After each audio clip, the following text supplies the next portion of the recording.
আসুন আমরা প্রার্থনা করি।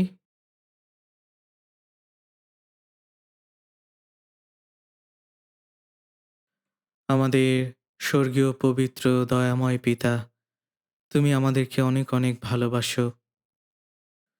আমরা তোমার কাছ থেকে অনেক অনেক দূরে ছিলাম, আমাদের পাপের মধ্যে ছিলাম।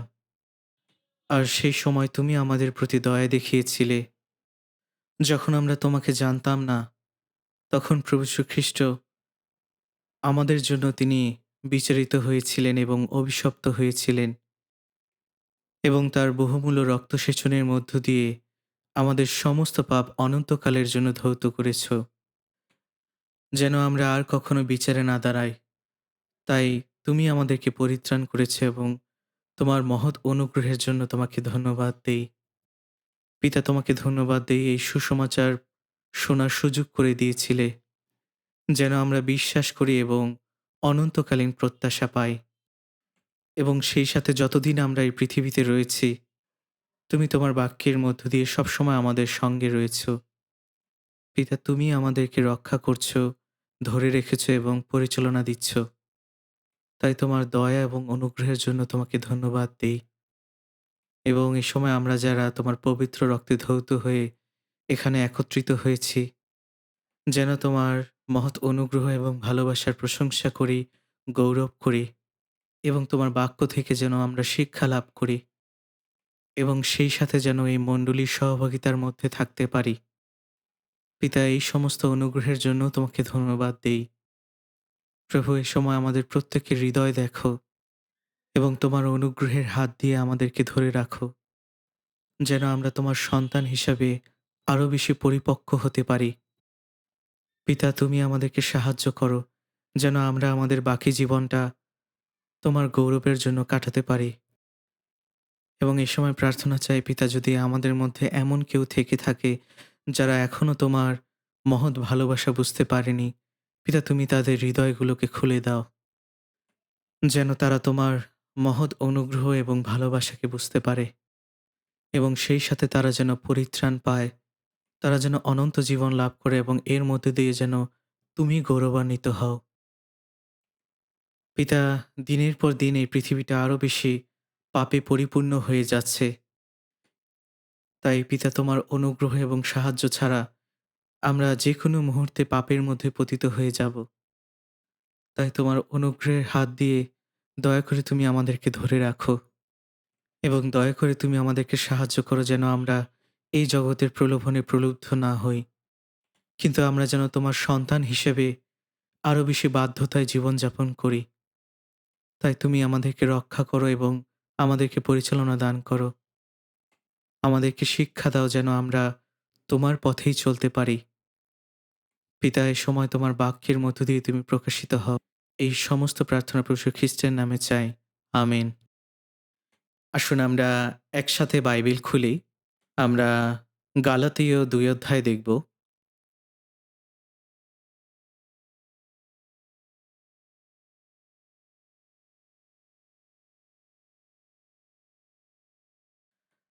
গালাতীয় ২ অধ্যায়,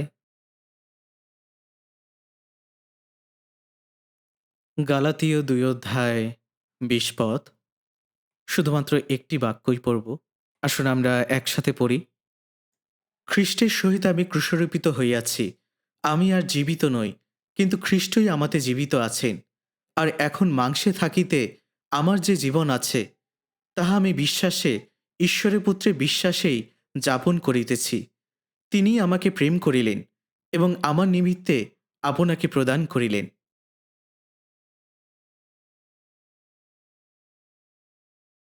আমরা এই রবিবারগুলোতে একই সার্মন নিয়ে আলোচনা করছি, আর তা হল প্রভুতে জীবনযাপন করা। পরিত্রাণ পাওয়ার পরে নতুন জন্মপ্রাপ্ত খ্রিস্টান হিসেবে যেভাবে অবশ্যই আমাদের জীবনযাপন করা উচিত, আর তা হল প্রভুতে জীবনযাপন করা। যারা আসলে পরিত্রাণ পায়নি, তারা খ্রিস্টের বাইরে রয়েছে। তাদের সাথে ঈশ্বরের কোনো সম্পর্ক নেই।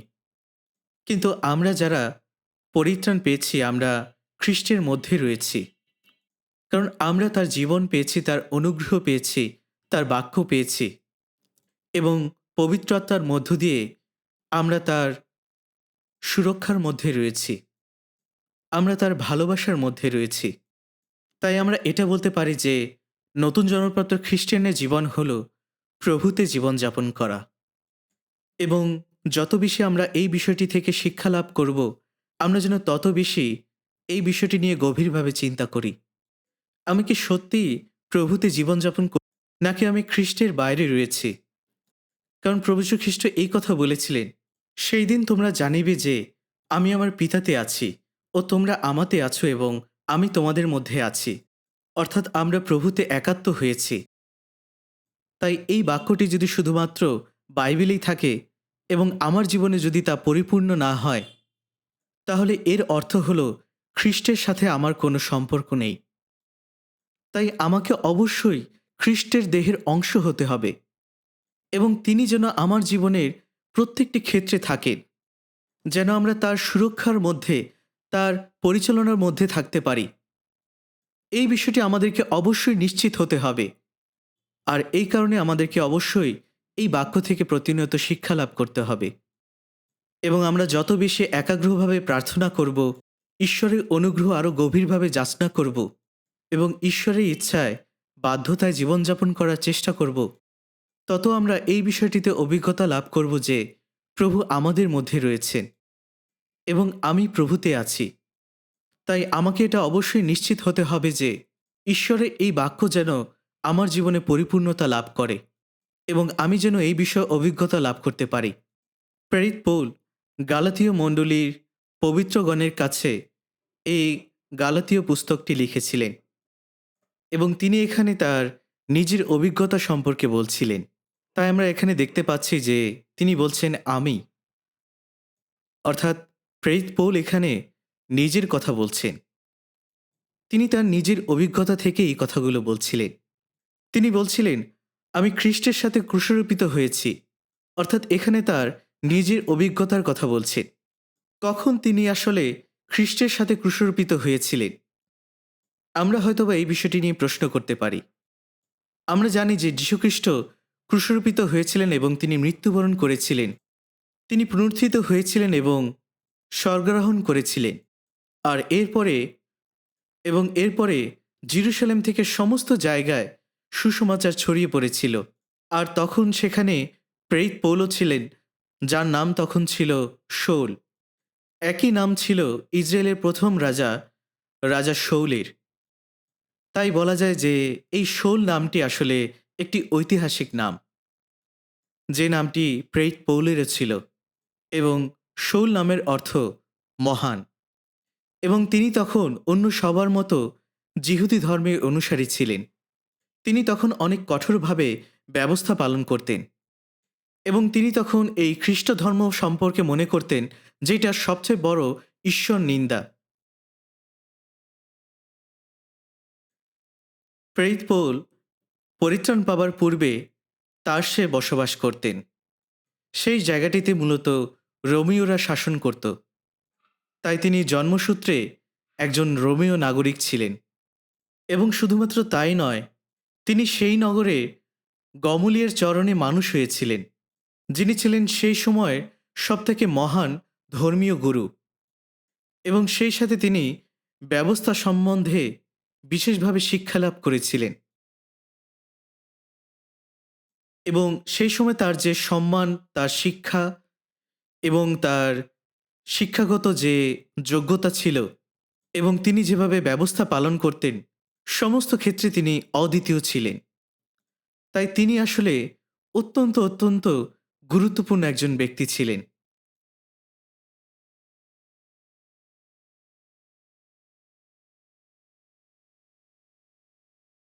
আর সেই সময় তিনি একজন মানুষ সম্পর্কে জানতে পেরেছিলেন, যিনি রোমীয়দের বিপক্ষে চলে গিয়েছিলেন এবং তাকে ক্রুশারোপিত করা হয়েছিল এবং অনেক লোকই তাকে খ্রিস্ট বলে দাবি করছিল।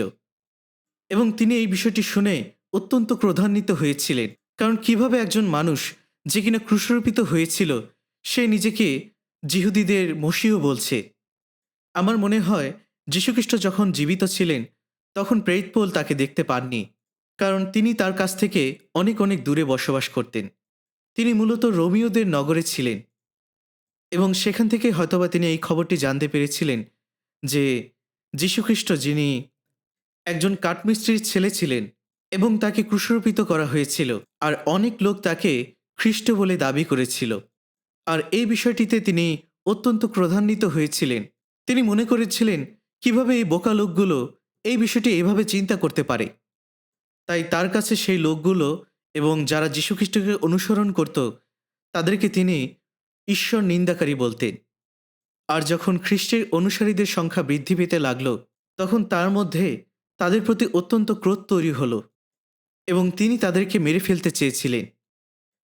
এবং আপনারা জানেন যে তখন স্টিফান সেখানে পবিত্র আত্মায় পরিপূর্ণ হয়ে সুসমাচার প্রচার করছিলেন। আর এরপরে তাকে পাথর মেরে হত্যা করা হয়েছিল। আর প্রেরিত পৌল সেখানে ছিলেন। তিনি সেই হত্যার অনুমোদন দিয়েছিলেন। এবং শুধুমাত্র তাই নয়, তিনি যেখানে গিয়েছিলেন, যেখানে তিনি খ্রিস্টিয়ানদের দেখেছিলেন, সেখানেই তাদেরকে অত্যাচার করেছিলেন, তাদেরকে মেরে ফেলেছিলেন এবং তাদেরকে কারাগারে বন্দী করে রেখেছিলেন। কারণ তিনি আসলে ব্যবস্থা সম্বন্ধে অত্যন্ত উদ্যোগী ছিলেন এবং ঈশ্বর সম্বন্ধে তিনি অত্যন্ত উদ্যোগী ছিলেন। আর ফরিসীদের কাছ থেকে তিনি বিশেষভাবে অনুমোদন পেয়েছিলেন, যারা ছিলেন তখনকার সময়ে ধর্মীয় নেতা। এবং এরপরে তিনি দম্মেশক শহরের দিকে যাত্রা শুরু করেছিলেন, কারণ তিনি জানতে পেরেছিলেন যে সেখানে অনেক খ্রিস্টিয়ান লোকেরা জড়ো হয়েছিল। এবং তিনি মহাযাজকের কাছ থেকে অনুমতিপত্র নিয়ে তার সমস্ত লোকদেরকে নিয়ে সেই জায়গার উদ্দেশ্যে রওনা দিয়েছিলেন। এবং তার পরিকল্পনা ছিল এটাই যে যত খ্রিস্টিয়ান লোকেরা দম্মেশক শহরে মিলিত হবে তাদের সকলকে তিনি কারাগারে বন্দী করবেন। আর তিনি যখন সেই রাস্তা দিয়ে যাচ্ছিলেন, তখন দিনের বেলাতেই সূর্যের থেকেও অতি উচ্চ আলো তার সামনে আসলো। আর এতে তিনি সহ সেখানকার প্রত্যেকটি মানুষ মাটিতে লুটিয়ে পড়লেন, কারণ সেখানে সূর্যের চাইতেও অতি উচ্চ আলো সেখানে আলোকিত হয়ে গিয়েছিল। আর সেই আলোতে তিনি অন্ধ হয়ে গিয়েছিলেন এবং অবশ্যই সেখানে তিনি কিছুই করতে পারছিলেন না। তিনি সেখানে তাৎক্ষণিকভাবেই হাঁটু গেড়ে মাটিতে লুটিয়ে পড়েছিলেন। তিনি প্রভুর দিকে তাকাতেও পারছিলেন না। আর যীশুখ্রিস্ট তাকে বলেছিলেন, শোল শোল, কেন তুমি আমাকে তাড়না করছো? আর শোল বলেছিলেন, প্রভু আপনি কে? তখন প্রভু বললেন, আমি যীশু, যাকে তুমি তাড়না করছো। কেন তুমি আমাকে তাড়না করছো? এটা আপনার জন্য অনেক কঠিন হবে যদি আপনি কাঁটাযুক্ত গাছে লাথি মারেন। আপনি যদি কাঁটাযুক্ত গাছে লাথি মারার চেষ্টা করেন, তাহলে আপনি নিজেই ব্যথা পাবেন। অর্থাৎ আপনার কাজটি আপনার নিজের ব্যথার কারণ হবে। এবং সেই সময় প্রেরিত পৌল তখন অন্ধ হয়ে গিয়েছিলেন, কারণ সেখানে এতটাই উজ্জ্বল আলো ছিল যে তিনি তখন কিছু সময়ের জন্য অন্ধ হয়ে গিয়েছিলেন। আর তার লোকেরা তাকে দমেশকে নিয়ে আসলেন এবং 3 দিন পর্যন্ত তিনি কোনো কিছুই খাননি। এবং শৌল তখন গভীরভাবে এটাই উপলব্ধি করতে পেরেছিলেন যে যাকে আমি তাড়না করেছিলাম তিনি আর কেউ নন, তিনি যীশু খ্রিস্ট। তিনি হলেন সেই প্রভু, তিনি সেই মসীহ। কারণ তিনি সেখানে এই কথাটি শুনতে পেরেছিলেন যে আমি যীশু, যাকে তুমি তাড়না করছো। এবং দমেশকে অননীয় নামে একজন শিষ্য ছিলেন।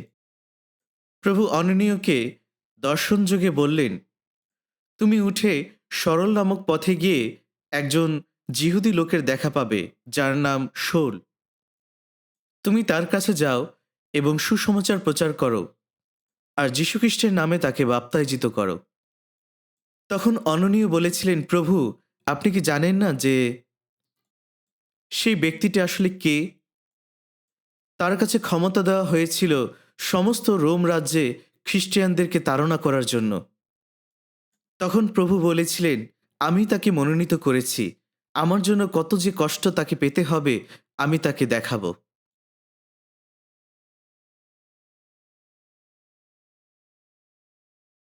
আর যখন অননীয় প্রভুর কাছ থেকে এই বার্তা পেলেন, তখন তিনি দম্মেশকে শৌলের কাছে গেলেন। আর তিনি শৌলের কাছে গিয়ে বললেন, প্রভু যীশু খ্রিস্ট, যিনি তোমাকে দেখা দিয়েছিলেন, তিনি আমাকে প্রেরণ করেছেন যেন তুমি দৃষ্টি পাও এবং পবিত্র আত্মায় পরিপূর্ণ হও। আর তখনই শৌলের চোখ খুলে গেল এবং তার চোখ থেকে যেন আঁশ পড়ে গেল। আর তিনি দৃষ্টি ফিরে পেলেন এবং বাপ্তিস্ম নিলেন। আর তাই সেই সময় শৌল তিনি এটা বুঝতে পেরেছিলেন যে যীশুখ্রিস্টই হলেন সেই মসীহ, সেই প্রভু যাকে তিনি তাড়না করেছিলেন। আর যখন শৌলের চোখ খুলে গেল, তখন তিনি সম্পূর্ণভাবে ভিন্ন একটি জীবনযাপন করা শুরু করলেন।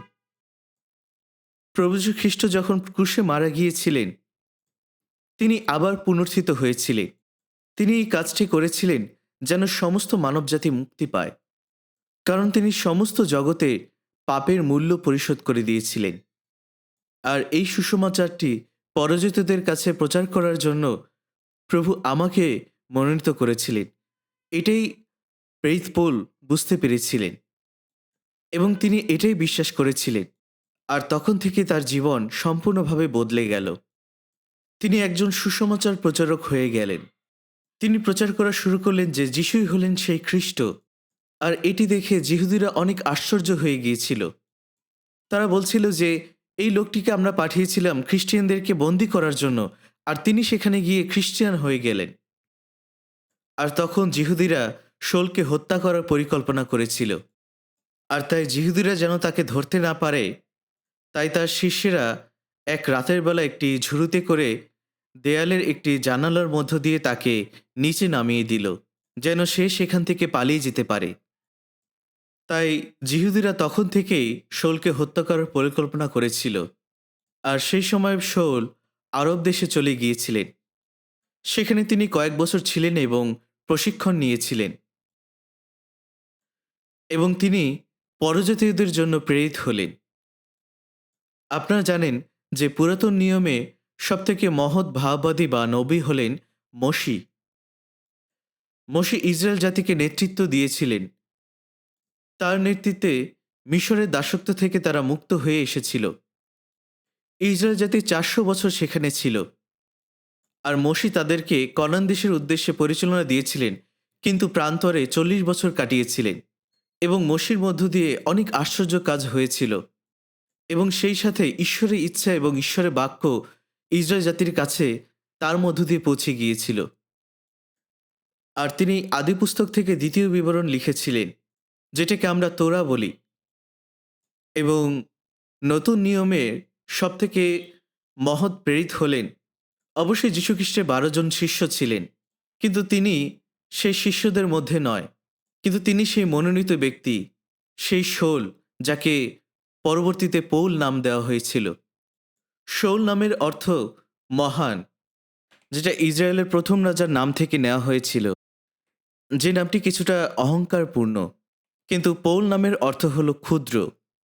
এবং প্রেরিত পৌল তিনি নতুন নিয়মের 27টি পুস্তকের মধ্যে 14টি পুস্তক তিনি লিখেছিলেন। অবশ্যই তিনি পবিত্র আত্মায় পরিপূর্ণ হয়ে এই পুস্তকগুলি লিখেছিলেন, এবং এগুলো তার বাক্য ছিল না, কিন্তু ঈশ্বরের বাক্য ছিল। তাই নতুন নিয়মের বেশিরভাগ পুস্তকই পৌলের দ্বারা লেখা হয়েছিল, এবং তিনি সমস্ত জায়গায় সুসমাচার প্রচার করেছিলেন। তার মধ্য দিয়ে অনেক অনেক মণ্ডলী প্রতিষ্ঠিত হয়েছিল, এবং সেই সকল মণ্ডলীতে তিনি দিক নির্দেশনা দিতেন। অবশ্যই প্রেরিত পৌলের মনে তার শেষ গন্তব্য ছিল রোম, কারণ সেই সময় পৃথিবীতে সমস্ত পথে আসলে রোমের দিকে গিয়েছিল।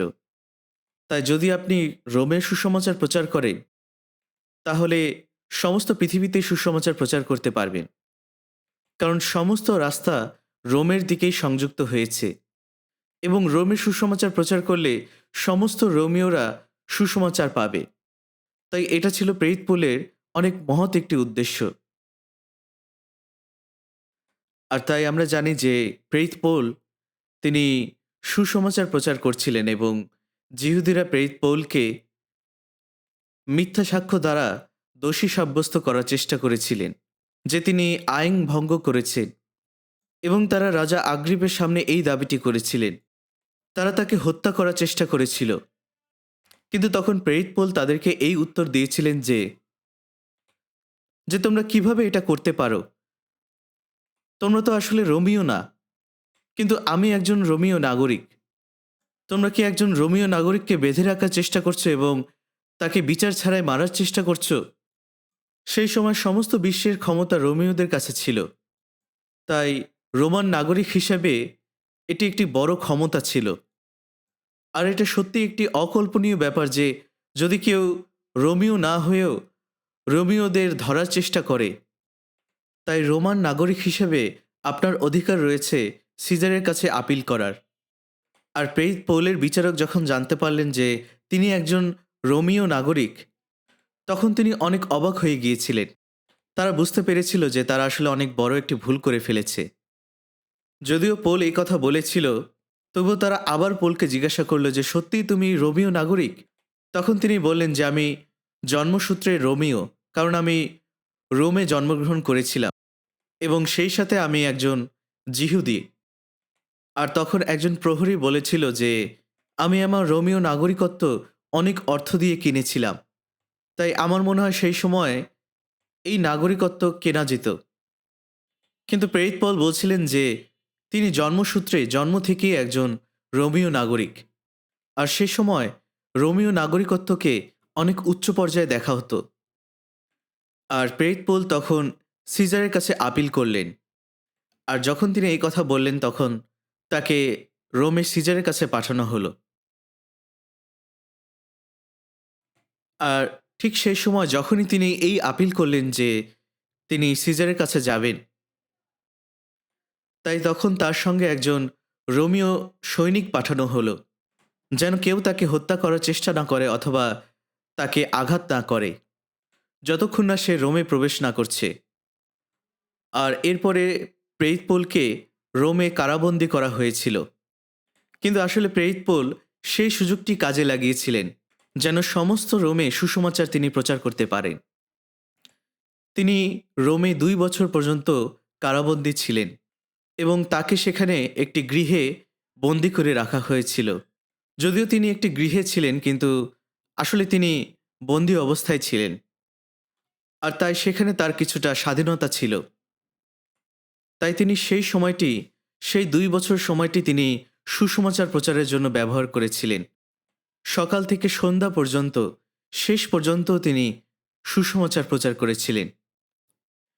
এবং এরপরে যখন 2 বছর শেষ হলো, তখন তাকে হত্যা করা হলো। আমি আসলে সেই কারাগার দেখতে গিয়েছিলাম, যেখানে প্রেরিত পৌলকে বন্দী রাখা হয়েছিল। আর সেই কারাগারটি আসলে মাটির নিচে ছিল। এটা দেখতে অনেকটা গুহার মতো। এবং যখন আমি সেখানে গিয়েছিলাম, সেখানে অনেক পোকামাকড় এবং ইঁদুর ছিল। তাহলে আপনি বুঝতে পারছেন যে সেই জায়গাটা আসলে কেমন ছিল। যাই হোক, শেষ পর্যন্ত তাকে সেই প্রেরিত পৌলের শেষ সময়ে রোমে তাকে হত্যা করা হয়েছিল এবং তাকে শিরচ্ছেদ করা হয়েছিল। এবং অনেকে বলে থাকে যখন তাকে শিরচ্ছেদ করা হয়েছিল, তখন তার মাথাটা মাটিতে পড়ে অনেক দূর পর্যন্ত চলে গিয়েছিল। আর তিনি এভাবেই শহীদ হয়েছিলেন। আমি আসলে এটা চিন্তা করতাম যে কেন ঈশ্বর প্রেরিত পৌলকে সুসমাচার প্রচার করতে দিলেন না। যদি প্রেরিত পৌলের জীবনে এই কষ্টগুলো না আসতো, তাহলে তিনি অনেক দিন পর্যন্ত বেঁচে থাকতে পারতেন এবং সুসমাচার প্রচার করতে পারতেন। কেন প্রেরিত পৌলকে মরতে হয়েছিল? এটা কেন আসলে ঈশ্বরের ইচ্ছা ছিল? কারণ ঈশ্বরের ইচ্ছা ছাড়া কেউই বেঁচে থাকতে বা মারা যেতে পারে না। সমস্ত কিছুই ঈশ্বরের ইচ্ছা অনুযায়ী হয়। তাহলে কেন ঈশ্বর এই কাজটি করেছিলেন? প্রেরিত পৌল রোমে 2 বছর সুসমাচার প্রচার করেছিলেন। আসলে এই 2 বছর হল 2000 বছরের মণ্ডলীর ইতিহাসের ক্ষুদ্র একটি উদাহরণ। এবং আমরা জানি যে নতুন নিয়মের সময় মণ্ডলীর মধ্য দিয়ে সুসমাচার অত্যন্ত দৃঢ়ভাবে প্রচার হয়েছিল, যেটার প্রতিষ্ঠা 2000 বছরের জন্য হয়েছে। এবং এর কারণে প্রেরিত পৌল 14টি পুস্তক লিখেছিলেন। এবং শুধুমাত্র প্রেরিত পৌল নয়, কিন্তু নতুন নিয়মে অন্যান্য প্রেরিতেরাও অন্যান্য পুস্তকগুলো লিখেছিলেন। এবং প্রেরিত পৌল তার সমস্ত জীবনে সুসমাচার প্রচার করেছিলেন। এবং সুসমাচার প্রচার করার সময় তিনি বিভিন্ন ধরনের দুঃখ কষ্টের মধ্য দিয়ে গিয়েছিলেন। তিনি কখনোই স্বাচ্ছন্দ্যের সাথে সুসমাচার প্রচার করেননি। যদি আপনি 2 করিন্থীয় 11 অধ্যায় দেখেন, সেখানে প্রেরিত পৌল তার অভিজ্ঞতার কথা বলেছিলেন যে তাকে অনেকবার প্রহার করা হয়েছিল। তাকে 5 বার 39 আঘাত করা হয়েছিল। 39 বার, অর্থাৎ 40 থেকে 1 কম। কারণ সেই সময় তারা মনে করত যে 40 বার আঘাত করা এটা আসলে অনেক বড় বর্বরতা। তাই তারা 40 থেকে 1 কম আঘাত করত।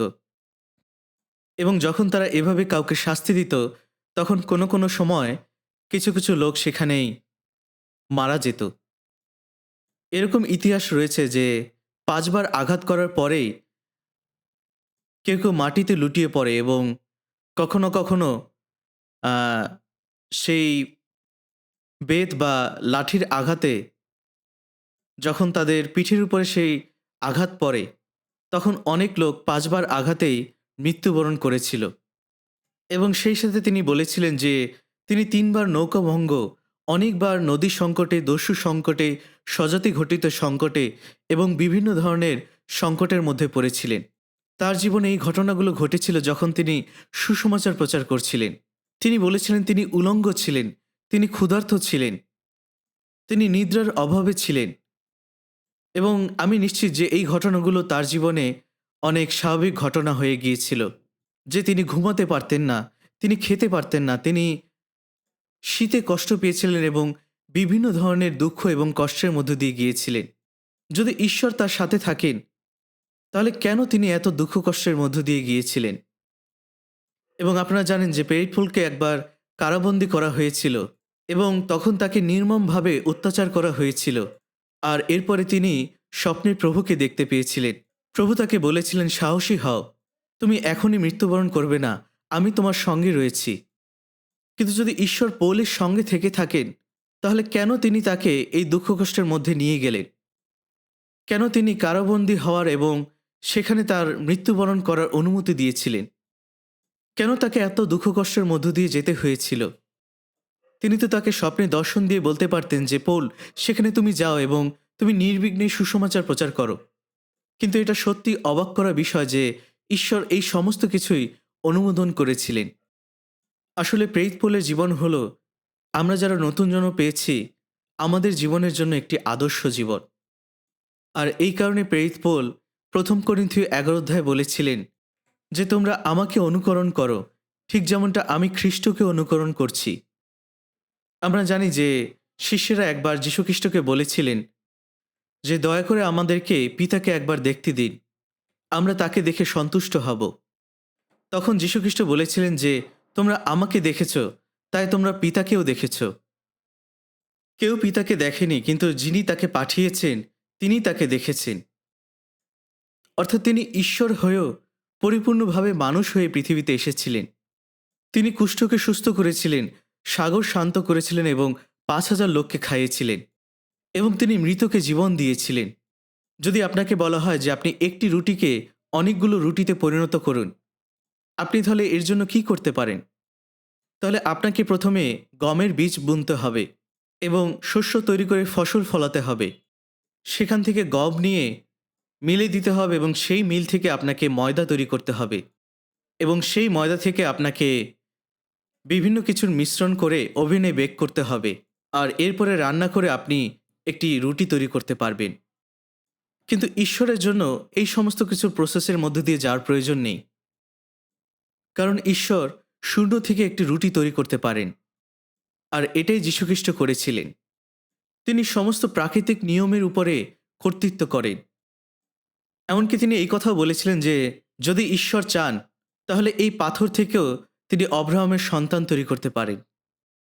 এবং আমরা জানি যে সেই ঝড় থামানোর ঘটনাটি, যখন এত বৈরী আবহাওয়া ছিল, সমুদ্রে উত্তাল ঢেউ এবং ঝড়ো বাতাস ছিল, আপনি তখন কিভাবে ঘুমাতে পারতেন? কিন্তু সেই সময় যীশুখ্রিস্ট তার বিছানায় ঘুমাচ্ছিলেন। কারণ মানুষের মতনই তার একটি শারীরিক দেহ ছিল এবং তিনি ক্লান্ত ছিলেন। আর তাই তিনি সেখানে ঘুমাচ্ছিলেন।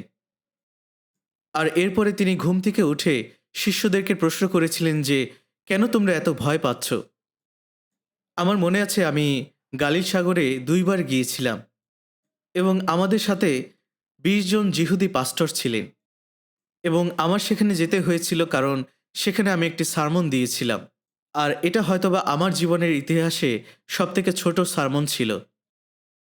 এবং তখন সেখানে একটি অদ্ভুত ঘটনা ঘটেছিল। ঠিক সেই সময় সমুদ্রে ঝড় হওয়া শুরু হয়েছিল। আসলে গালিল সাগর অনেক বড় কোনো সাগর নয়, কিন্তু সেখানে কিভাবে এত বড় একটি ঝড় শুরু হয়েছিল? কারণ এটা আসলে পাহাড়ের পাশে ছিল। আর পাহাড়ের পাশে অনেক বাতাস বইছিল বিধায় সেখানে এই ঝড়ের সৃষ্টি হয়েছিল। আর তাই আমরা সাগর থেকে তখন আবার স্থলে চলে আসলাম। আর যেই জায়গাটি আমরা এসেছিলাম সেটাকে বলা হয় পিতরের মাছ। এবং সেখানে আমরা খেয়েছিলাম, যদিও আসলে খাবারটা তেমন একটা ভালো ছিল না। তবুও আমরা সেখানে খেয়েছিলাম। এবং আমরা সেখানে আসলে প্রত্যেকে অবাক হয়েছিলাম যে সেখানে কত তাড়াতাড়ি একটি ঝড়ের সৃষ্টি হয়। এবং যীশুখ্রিস্ট আসলে ঠিক একই রকম একটি পরিস্থিতিতে পড়েছিলেন। আর তিনি তখন হাত দিয়ে সেই ঝড় থামিয়ে দিয়েছিলেন। তিনি সাগরকে শান্ত করে দিয়েছিলেন।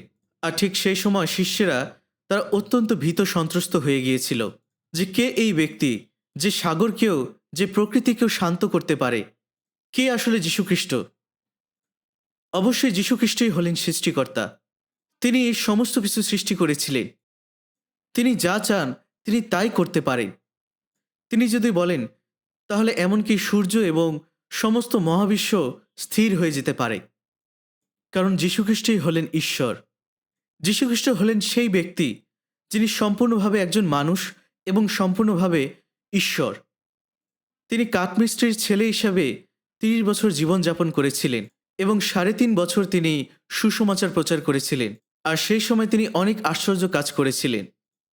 এবং তার জীবন থেকে আমরা দেখতে পাই যে তার সমস্ত জীবনে তিনি দুঃখ কষ্ট ভোগ করেছিলেন। আর তাই ইব্রিয় ৫ অধ্যায় ৮ এবং ৯ পদে লেখা আছে, যদিও তিনি পুত্র ছিলেন তথাপি যে সকল দুঃখ ভোগ করিয়াছিলেন তদ্বারা আজ্ঞাবহ তা শিক্ষা করিলেন এবং সিদ্ধ হইয়া আপনার আজ্ঞাবহ সকলের অনন্ত পরিত্রাণের কারণ হইলেন। যীশুখ্রিস্ট তার জীবনের মধ্য দিয়ে বাধ্যতা দেখিয়েছিলেন। আর সেই বাধ্যতার মধ্য দিয়ে তিনি সিদ্ধ হয়ে আমাদের জন্য তিনি পরিত্রাণকর্তা হলেন। এবং সেই সাথে যদি আপনি ইব্রিয় ২ অধ্যায় ১০ পদ দেখেন, সেখানে লেখা আছে, কেননা যাহার কারণ সকলই ও যাহার দ্বারা সকলই হইয়াছে, ইহা তাহার উপযুক্ত ছিল যে তিনি অনেক পুত্রকে প্রতাপে আনয়ন সম্বন্ধে তাহাদের পরিত্রাণের আদিকর্তাকে দুঃখভোগ দ্বারা সিদ্ধ করেন। যীশুখ্রিস্টের দুঃখভোগের মধ্য দিয়ে, তার দুঃখভোগের মধ্য দিয়ে তিনি বাধ্যতা দেখিয়েছিলেন যেন তার কারণে অনেকে পরিত্রাণ পায়। আপনি হয়তো চিন্তা করতে পারেন যে যীশুখ্রিস্ট যদি ঈশ্বর হন তাহলে কেন তাকে দুঃখ কষ্ট ভোগ করতে হবে? প্রেরিত পৌলকে মনোনয়ন করা হয়েছিল পরজাতীয়দের উদ্দেশ্যে এবং তিনি নতুন নিয়মে ১৪টি পুস্তক লিখেছিলেন। তিনি সম্পূর্ণভাবে পবিত্র আত্মায় পরিপূর্ণ ছিলেন। তাহলে কেন তাকে এতটা দুঃখ কষ্টের মধ্য দিয়ে যেতে হয়েছিল? কেন তাকে ক্ষুধা তৃষ্ণা এবং উলঙ্গতার মধ্য দিয়ে যেতে হয়েছিল? কেন তাকে অত্যাচার করা হয়েছিল? তিনি অনিদ্রায় ছিলেন এবং তিনি অনেকভাবে দুঃখ কষ্ট ভোগ করেছিলেন। প্রেরিত পৌল বলেছিলেন, আমি খ্রিস্টের দুঃখভোগের চিহ্ন আমার শরীরে বহন করছি। কী ধরনের দুঃখ কষ্টের চিহ্ন তার শরীরে রয়েছে? যীশুখ্রিস্টকে বন্দী করা হয়েছিল, তাকে চাবুক মারা হয়েছিল, তার কাঁধের উপরে ক্রুশের বোঝা দেওয়া হয়েছিল, তাকে পাহাড়ের চূড়ায় নিয়ে গিয়ে ক্রুশারোপিত করা হয়েছিল এবং ৬ ঘন্টা কষ্ট ভোগ করার পরে তিনি মৃত্যুবরণ করেছিলেন। কিন্তু প্রেরিত পৌল তিনি যেখানে গিয়েছিলেন সেখানে তিনি কষ্টভোগ করেছিলেন। তিনি তার সারা জীবনে অকল্পনীয় কষ্টভোগ করেছিলেন। আপনি যদি চিন্তা করেন যে তার কষ্টভোগটা কতটা দীর্ঘ ছিল, যখনই তিনি খ্রিস্টের সাথে সাক্ষাৎ করেছিলেন সেই দম্মেশক শহরের রাস্তায়, সেই সময় থেকে তার শিরচ্ছেদের আগ পর্যন্ত তার সারা জীবনটা তিনি কতটা কষ্ট ভোগ করেছিলেন। আর এই কারণে প্রেরিত পৌল বলেছিলেন যে তোমরা আমাকে অনুকরণ করো, আমি যেমনটা খ্রিস্টকে অনুকরণ করছি। তিনি শুধুমাত্র একজন সুসমাচার প্রচারক ছিলেন না, কিন্তু তিনি তার জীবনের মধ্য দিয়ে তার দেহে খ্রিস্টের দুঃখভোগের চিহ্ন বহন করেছিলেন। আর তাই খ্রিস্ট তার মধ্যে বাস করেছিলেন। যীশুখ্রিস্ট মৃত্যুবরণ করেছিলেন, তিনি পুনরুত্থিত হয়েছিলেন এবং স্বর্গারোহণ করেছিলেন। আর সেই সাথে তিনি প্রেরিত পৌলের সাথে ছিলেন। তিনি প্রেরিত পৌলের মধ্যে ছিলেন এবং প্রেরিত পৌল তার মধ্যে ছিলেন। আর এই কারণে প্রেরিত পৌল এই কথা বলেছিলেন যে তোমরা আমাকে অনুকরণ করো, আমি যেমনটা খ্রিস্টকে অনুকরণ করছি।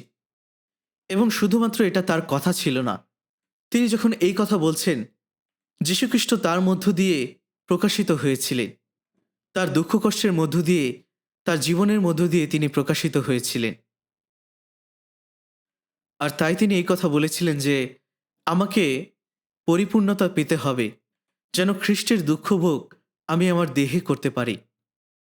অবশ্যই যীশুখ্রিস্ট ক্রুশে মৃত্যুবরণ করেছিলেন যেন আমাদের পরিত্রাণের পরিপূর্ণতা পায়, যেন প্রেরিত পৌল দেহে দুঃখ কষ্ট ভোগের মধ্য দিয়ে পরিপূর্ণতা পায়। আর এই কারণে আমরা পড়েছিলাম গালাতীয় 2:20 খ্রিস্টের সাথে আমি ক্রুশারোপিত হয়েছি। যখন প্রেরিত পৌল এই কথা বলছেন, তখন আমাদের মনের মধ্যে হয়তোবা প্রশ্ন আসতে পারে যে প্রেরিত পৌল কি আসলে খ্রিস্টের সাথে ক্রুশারোপিত হয়েছিলেন? যীশুখ্রিস্ট ক্রুশারোপিত হয়েছিলেন, তাকে অত্যাচার করা হয়েছিল এবং হত্যা করা হয়েছিল। কিন্তু এত বছর পরে প্রেরিত পৌল কোন জিনিসটি বুঝতে পেরেছিলেন? তিনি আসলে এটাই অনুধাবন করেছিলেন যে যীশুখ্রিস্ট আমার জন্যই মৃত্যুবরণ করেছিলেন, এবং ঈশ্বরের চোখে যখন যীশুখ্রিস্ট মৃত্যুবরণ করেছিলেন, তখন আসলে আমিও মৃত্যুবরণ করেছি। আর এই কারণে 2 করিন্থীয় 5:14 বলা হয়েছে যে একজন সকলের জন্য মরিলেন, সুতরাং সকলই মরিল। যীশুখ্রিস্টের মৃত্যু হলো সকলের মৃত্যু যারা তাকে বিশ্বাস করেছে। তাই যখন যীশুখ্রিস্ট মৃত্যুবরণ করেছিলেন, তখন আসলে আমরাই মৃত্যুবরণ করেছিলাম। আমরা যারা যীশুকে বিশ্বাস করেছি, আমরা এটা বুঝতে পেরেছি যে যখন যীশুখ্রিস্ট ক্রুশে মৃত্যুবরণ করেছিলেন, তার বহুমূল্য রক্ত ঝরিয়েছিলেন, তখন সেই সময় আমরা যীশুর সাথে মৃত্যুবরণ করেছি। আর এই কারণে প্রেরিত পৌল এই কথাটি বলেছিলেন যে আমি খ্রিস্টের সহিত ক্রুশারোপিত হইয়াছি। এবং এটা শুধুমাত্র প্রেরিত পৌলের ক্ষেত্রে নয়, কিন্তু যারা তাকে বিশ্বাস করেছে তারা প্রত্যেকেই এর মধ্যে পড়ছে। যীশুখ্রিস্ট, যার মধ্যে কোনো পাপ ছিল না, তিনি আমার পাপের জন্য মৃত্যুবরণ করেছিলেন। তিনি আমার পাপের সমস্ত মূল্য পরিশোধ করে দিয়েছিলেন। তার বহুমূল্য রক্তের মধ্য দিয়ে আমার সমস্ত পাপ অনন্তকালের জন্য ক্ষমা করে দেওয়া হয়েছে, যেটা আমরা জানি 1 পিতর 1:18 এবং 19 পদে লেখা আছে যে আমরা পরিত্রাণ পেয়েছি কোনো সোনা বা রূপা দ্বারা নয়, অথবা আমাদের পিতৃপুরুষদের সমর্পিত অলিক আচার ব্যবহার থেকেও না, কিন্তু নির্দোষ ও নিষ্কলঙ্ক মেষশাবক স্বরূপ খ্রিস্টের বহুমূল্য রক্ত দ্বারা মুক্ত হয়েছি। তিনি তার রক্ত ঝরিয়েছিলেন যেন আমাদের আত্মা পরিষ্কৃত হয়, যেন আমরা পাপ থেকে মুক্তি লাভ করি। তাই তিনি আমাদের সকলের জন্য মৃত্যুবরণ করেছিলেন।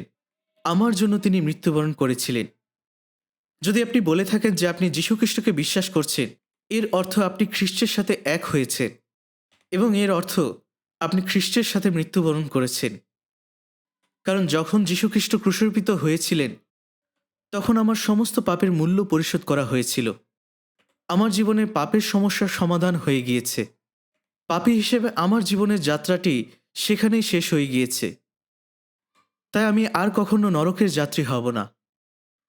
আর তাই যখন খ্রিস্ট পুনরুত্থিত হয়েছিলেন, তখন আমি আমার জীবনেও অনন্ত জীবনের প্রত্যাশা লাভ করেছি।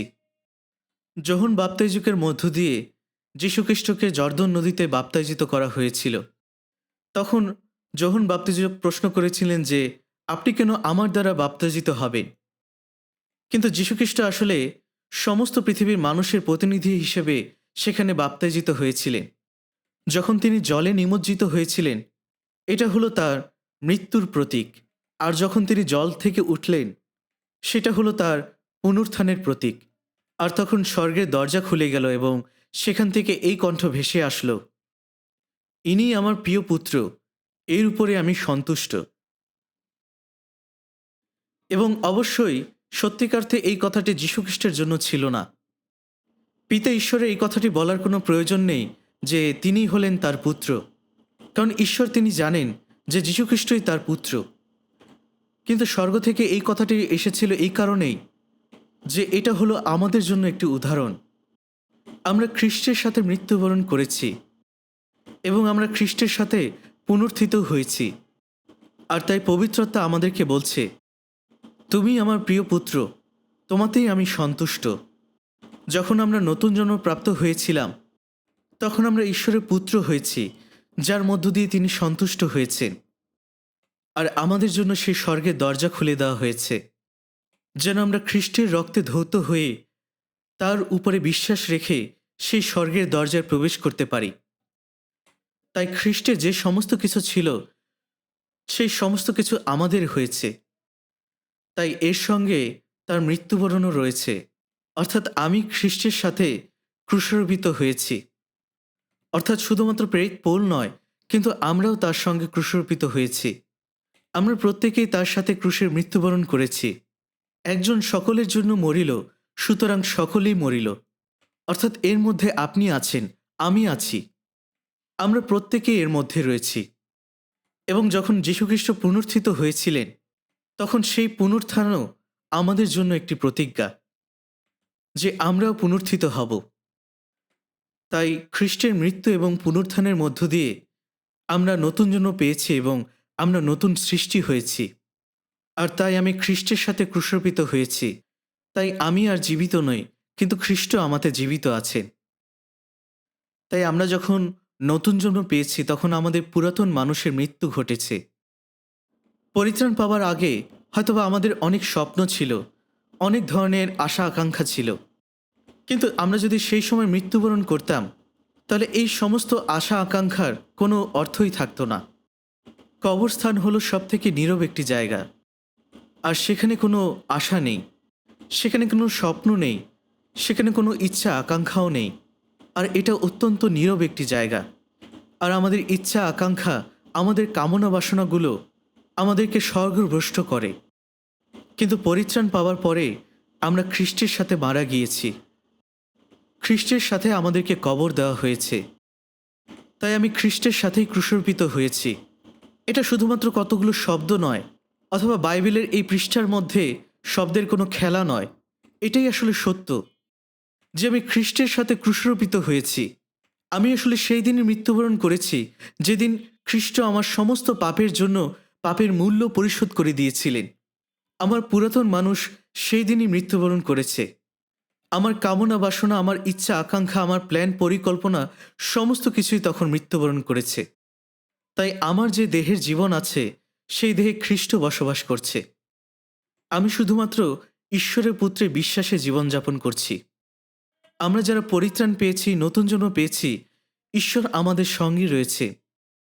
আর যীশুখ্রিস্ট বলেছিলেন যে সেদিন তোমরা জানবে যে আমি আমার পিতাতে আছি এবং তোমরা আমাতে আছো এবং আমি তোমাদের মধ্যে আছি। আর তাই প্রেরিত পৌল এই কথাই বলেছিলেন যে আমি আর জীবিত নই, কিন্তু খ্রিস্ট আমাতে জীবিত আছে। যীশু খ্রিস্টই আমার জীবনের প্রভু হলেন। তিনি আমার জীবনের মালিক। আর তাই প্রভুর যা ইচ্ছা সেটাই আমার ইচ্ছা, প্রভুর যা চিন্তা সেটা আমারই চিন্তা। প্রভু যা চান আমিও তাই চাই, এবং তিনি যা ঘৃণা করেন আমিও তাই ঘৃণা করি। তাই আমি আর আমাতে জীবিত নই, কিন্তু খ্রিস্ট আমাতে জীবিত আছেন এবং খ্রিস্ট আমার জীবনের প্রভু। আর যদি খ্রিস্টই আমার জীবনের প্রভু হয়ে থাকেন, তাহলে আমরা প্রত্যেকেই খ্রিস্টের মতো হয়েছি। প্রথম করিন্থীয় 12 অধ্যায় 13 পদে লেখা আছে, সকলেই এক দেহ হইবার জন্য একই আত্মাতে বাপ্তায়জিত হইয়াছি, এবং সকলেই এক আত্মা হইতে পায়িত হইয়াছি। আমরা অনেকে রয়েছি, কিন্তু আমরা প্রত্যেকেই এক আত্মা থেকে বাপ্তায়জিত হয়েছি এবং আমরা প্রত্যেকেই এক দেহ হয়েছি, আর সেটা হলো খ্রিস্টের দেহ। তাই বলা যায় যে আমরা যারা নতুন জন্ম পেয়েছি, আমরা প্রত্যেকেই কিছুটা ছোট খ্রিস্ট। যদি আপনারা আমাকে বিশ্বাস না করে থাকেন, আসুন আমরা একসাথে দেখতে চাই। প্রথম করিন্থীয় 12 অধ্যায়, প্রথম করিন্থীয় 12 অধ্যায় 12 পদ। আসুন আমরা একসাথে পড়ি। কেননা যেমন এক দেহ, আর তাহার অঙ্গ প্রত্যঙ্গ অনেক, এবং দেহের সমুদয় অঙ্গ অনেক হইলেও এক দেহ হয়, খ্রিস্টও সেইরূপ। দেহ এক হলেও তার অঙ্গ প্রত্যঙ্গ অনেক হতে পারে।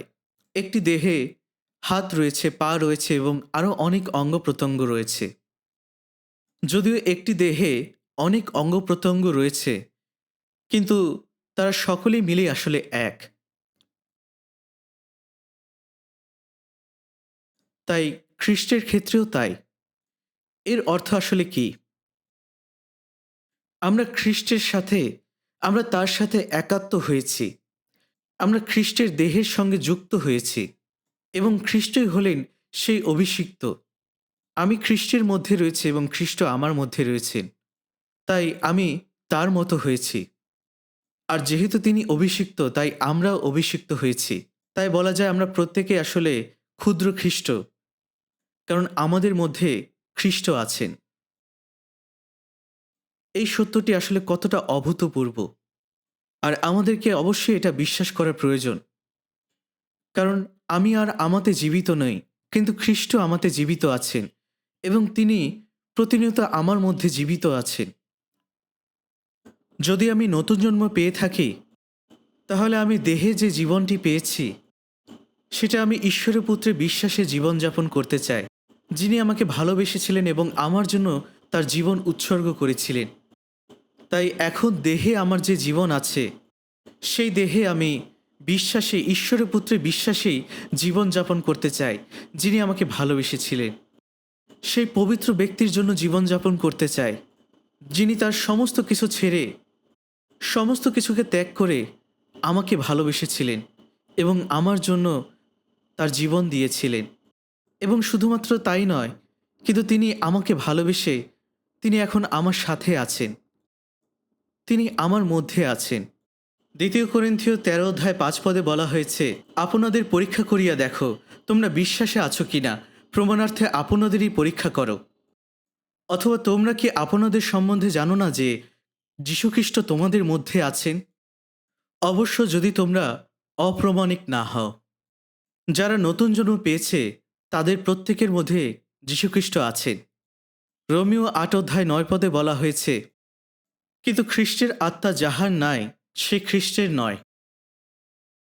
প্রভু আমার মধ্যে আছেন এবং আমি প্রভুতে আছি। এটা হলো সেই দ্রাক্ষলতার দৃষ্টান্তের মতো, যেখানে তিনি এই বিষয়টির উদাহরণ দিয়েছিলেন যে তোমরা আমার মধ্যে এবং আমি তোমাদের মধ্যে আছি। অর্থাৎ আমাদেরকে আর কখনো আলাদা করা যাবে না, আমরা এক হয়েছি। তাহলে প্রভু কোথায় আছেন? হয়তো আপনার মনে হতে পারে তিনি অনেক অনেক দূরে সমস্ত মহাবিশ্বের ঊর্ধ্বে আছেন এবং পিতার দক্ষিণ পার্শ্বে আছেন, কিন্তু আবার সেই সাথে তিনি আমার সাথেও আছেন। এটা হয়তোবা মানুষের জ্ঞান দিয়ে বা মানুষের যুক্তি দিয়ে বোঝা কখনো সম্ভব নয়, কিন্তু বাইবেল যদি আমাদেরকে এটা বলে থাকে যে তিনি এখানে রয়েছেন, আমাদের সাথে আছেন, তাহলে তিনি অবশ্যই আমাদের সাথেই আছেন। আর আমি আর আমাতে জীবিত নই, কিন্তু খ্রিস্টই আমাতে জীবিত আছেন। আর আমি খ্রিস্টেতে বিশ্বাসেই জীবিত আছি, আর তিনি আমার মধ্যে জীবিত আছেন। খ্রিস্ট যেটা চান আমিও সেটা চাই।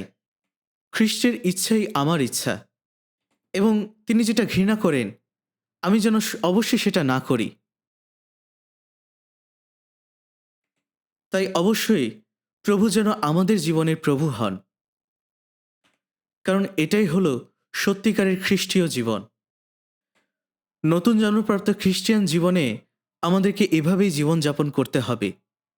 আর আমাদেরকে এটাই মনে রাখতে হবে যে আমি আর আমাতে জীবিত নই, কিন্তু খ্রিস্ট আমাতে জীবিত আছেন এবং যীশুখ্রিস্ট হলেন আমার জীবনের প্রভু, আমার জীবনের রাজা। আসুন আমরা গালাতীয় ৫ অধ্যায় দেখি। গালাতীয় ৫ অধ্যায় ২৪ পদ।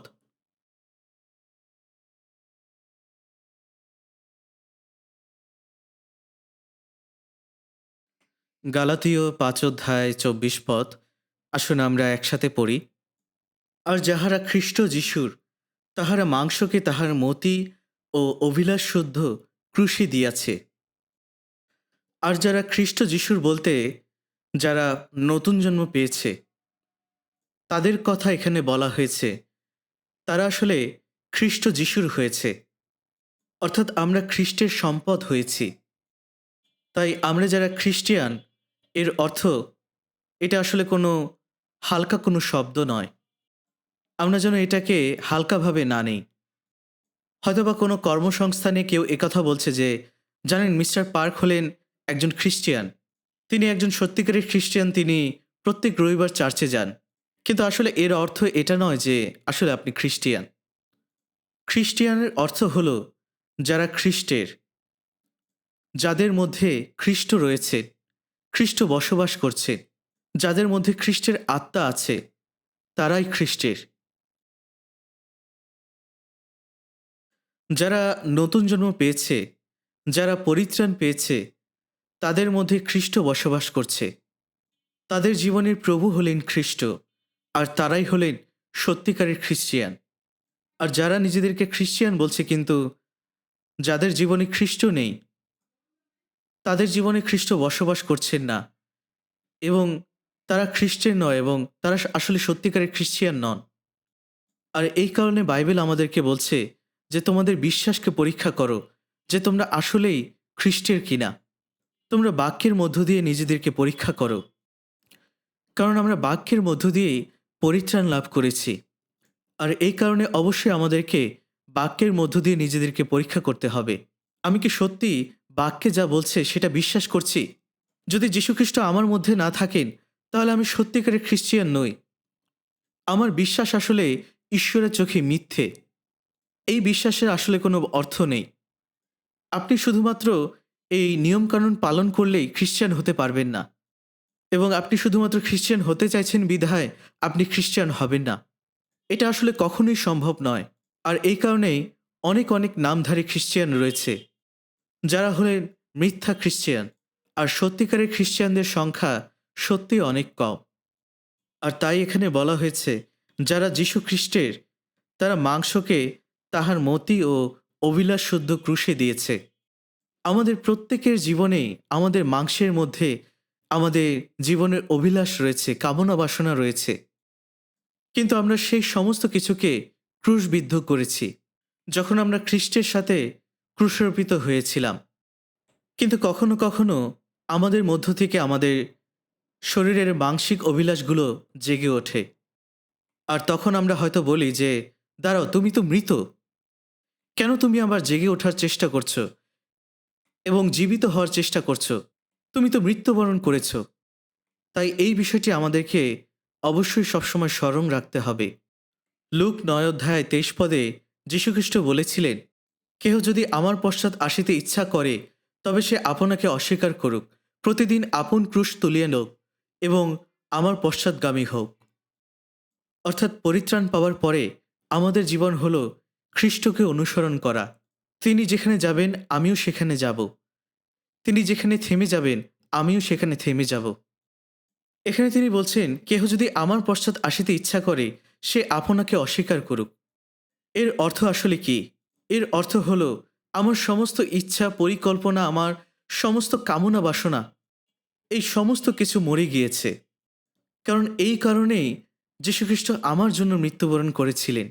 তাই আমার নিজেকে অস্বীকার করতে হবে এবং আপন ক্রুশ তুলে নিতে হবে। অর্থাৎ নিজে থেকেই নিজের বাহ্যিকতাকে সম্পূর্ণভাবে অস্বীকার করা। আপন ক্রুশ বা নিজের ক্রুশ তুলে নেওয়া, এর অর্থ আসলে কি? যীশুখ্রিস্ট ক্রুশের মৃত্যুবরণ করার পূর্বে তিনি গেতসেমানি বাগানে প্রার্থনা করেছিলেন। মথি 26 অধ্যায় 39 পদে লেখা আছে, হে আমার পিত, যদি হইতে পারে তবে এই পানপাত্র আমার নিকট হইতে দূরে যাওক। এই পানপাত্রটি হল সমস্ত জগতের পাপ। যীশুখ্রিস্ট নিষ্পাপ হয়েও সেই পানপাত্র গ্রহণ করেছিলেন এবং তিনি মৃত্যুবরণ করেছিলেন।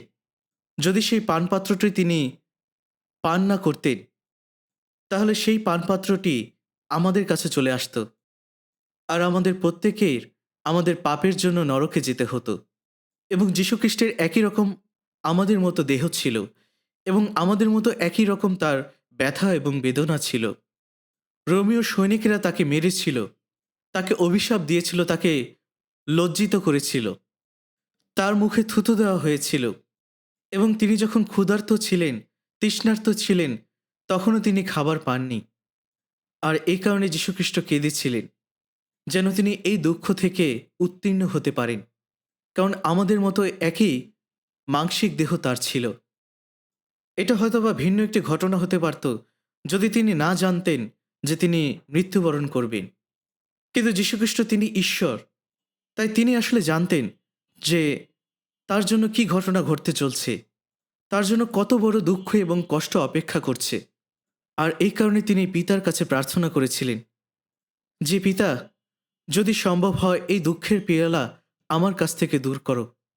আর যদি সেটা সত্যি দূর হয়ে যেত, তাহলে সেই দুঃখের পেয়ালা আমাদের কাছে আসতো আর আমরা প্রত্যেকেই নরকে চলে যেতাম। আর যখন সেই দুঃখের পেয়ালা তার কাছে এসেছিল, তখন তিনি কি বলেছিলেন গেতসেমানি বাগানে? তিনি বলেছিলেন, তথাপি আমার ইচ্ছামতো না হোক, তোমার ইচ্ছামতো হোক। অর্থাৎ তিনি পিতার ইচ্ছেই পালন করেছিলেন। তিনি সমস্ত জগতের পাপ, সেই দুঃখের পেয়ালা তিনি গ্রহণ করেছিলেন। কারণ তার মৃত্যু এবং তার পুনরুত্থানই হলো একমাত্র পথ, যেন আমরা মৃত্যু থেকে জীবনে পার হতে পারি, যেন আমরা সেই অনন্তকালীন মৃত্যু এড়াতে পারি। যখন মিশরে ঈশ্বর দশম আঘাত দিয়েছিলেন, সেই আঘাত থেকে বাঁচার জন্য তিনি একটি পথও তৈরি করে দিয়েছিলেন। আর সেটা হলো প্রথমজাত নির্দোষ মেষশাবকের রক্ত। যখন লোকেরা সেই রক্ত দরজার বাজুতে লাগিয়েছিল, তখন ঈশ্বর বলেছিলেন যে, যখন আমি সেই রক্ত দেখব, তখন আমি সেই জায়গা ছেড়ে চলে যাব। সংহারক দূত সেখানে এসেছিল এবং তিনি যখন সেই রক্ত দেখেছিলেন, সেই জায়গা ছেড়ে সেখান থেকে চলে গিয়েছিলেন। আর যদি সেই রক্ত লাগানো না থাকতো, তাহলে সেই গৃহের প্রথমজাত সন্তান মারা যেত। কারণ ঈশ্বর বলেছিলেন, যখন আমি রক্ত দেখব, তখন আমি সেই জায়গাটি ছেড়ে চলে যাব। ঠিক একইভাবে আসলে আমরাও প্রত্যেকেই পাপী ছিলাম এবং আমরা প্রত্যেকে আসলে সর্বনিকৃষ্ট পাপী। কিন্তু যখনই আমরা যীশুখ্রিস্টের নামে বিশ্বাস করলাম, যখন আমরা যীশুখ্রিস্টের উপরে আমাদের বিশ্বাস রাখলাম এবং খ্রিস্টের রক্ত আমাদের হৃদয়ে আরোপ করা হলো, তখন আমরা আমাদের বিচার থেকে মুক্তি লাভ করেছি।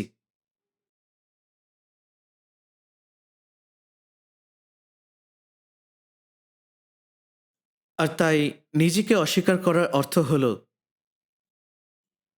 আমাদের সমস্ত জীবনের কামনা বাসনা, আমাদের সমস্ত পাপ যীশুখ্রিস্ট তার রক্ত দিয়ে পরিশোধ করে দিয়েছেন। তাই আমরা যেন সেই পাপপূর্ণ আর জীবনযাপন না করি। আমরা যেন আমাদের নিজেদেরকে অস্বীকার করি, আমাদের সমস্ত কামনা বাসনাকে অস্বীকার করি। কারণ আমি আর আমার মধ্যে নেই, আমার মধ্যে এখন খ্রিস্ট আছেন। তাই আমার মাংসকে, আমার কামনা বাসনাকে, আমার ইচ্ছাকে, আমার পরিকল্পনাকে, সমস্ত কিছুকে অস্বীকার করতে হবে। যদিও এটা আসলে অনেক কঠিন একটি বিষয় এবং হয়তোবা এটার জন্য আমাদের অনেক কষ্ট পেতে হবে, কিন্তু আমাদেরকে এটাই করতে হবে নিজেদেরকে অস্বীকার করার জন্য, যেন আমরা আমাদের আপন ক্রুশ তুলে নিতে পারি। আমরা যেন প্রতিদিন আমাদের ক্রুশ তুলে নেই এবং আমাদের ক্রুশ বহন করি।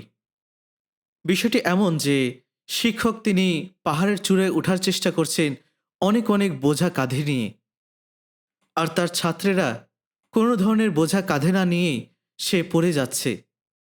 এটা আসলে কখনোই হওয়া উচিত নয়, বরঞ্চ এমনটাই হওয়া উচিত, শিক্ষক যেভাবে কাঁধের বোঝা বহন করছে, ছাত্রকেও ঠিক তেমনইভাবে তার বোঝা বহন করা উচিত।